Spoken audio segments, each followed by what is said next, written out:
Woody here is pointing to the letter D, which is the location on this tour map of Meteor Crater, or sometimes called the Barringer Crater. Meteor Crater is located off I-40, about 37 miles east of Flagstaff, on the way to Albuquerque, or in our case, a stop at Gallup, New Mexico. The site had several earlier names, and fragments of the meteorite are officially called the Canyon Diablo meteorite, after the adjacent Canyon Diablo. The crater is about 3,900 feet in diameter, some 560 feet deep, and is surrounded by a rim that rises 148 feet above the surrounding plains. The object that excavated the crater was a nickel-iron meteorite about 160 feet across. The speed of the impact has been a subject of some debate. Modeling initially suggested that the meteorite struck at up to 45,000 miles per hour, but more recent research suggests the impact was substantially slower at 29,000 miles per hour. About half of the impact bulk is believed to have been vaporized during its descent through the atmosphere, leaving few remains in the crater. Any meteorite material that did not vaporize or melt was either thrown out during excavation or mixed with the fragmented rock that remained in the crater. The Holsinger fragment, at roughly 2.5 feet across, is the largest discovered piece of the meteorite that created Meteor Crater. Meteor Crater is a popular tourist destination with roughly 270,000 visitors per year.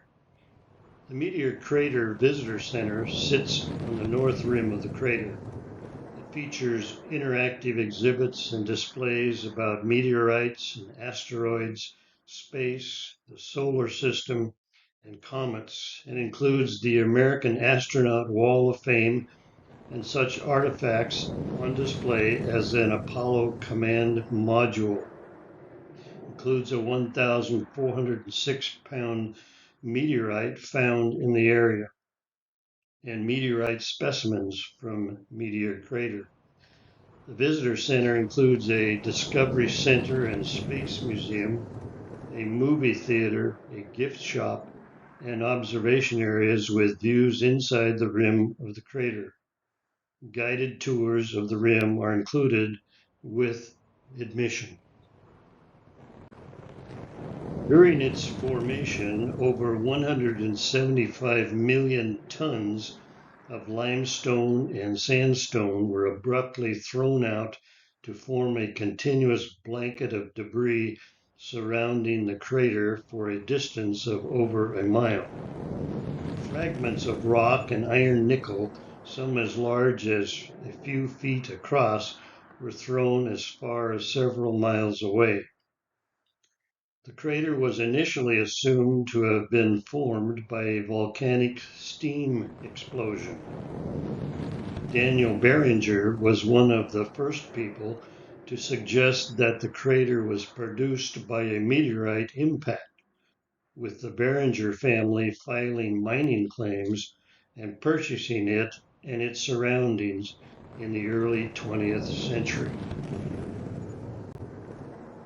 Since the crater's formation, the rim is thought to have lost 50 to 65 feet of height at the rim crest as a result of natural erosion. Similarly, the basin of the crater is thought to have roughly 100 feet of additional post-impact sedimentation. The crater remains privately owned by the Barringer family. It was designated a National Natural Landmark in November 1967. It was used to train Apollo astronauts and continues to be an active training site for astronauts. I would not consider the Meteor Crater to be a destination site unless you are especially interested in space science. If you are traveling between Flagstaff and Albuquerque, a distance of 336 miles, it would be an interesting place to stop for a rest. It is family owned and operated, so there is an admission fee. Everything about the facility has been very nicely done, and you will enjoy the visit.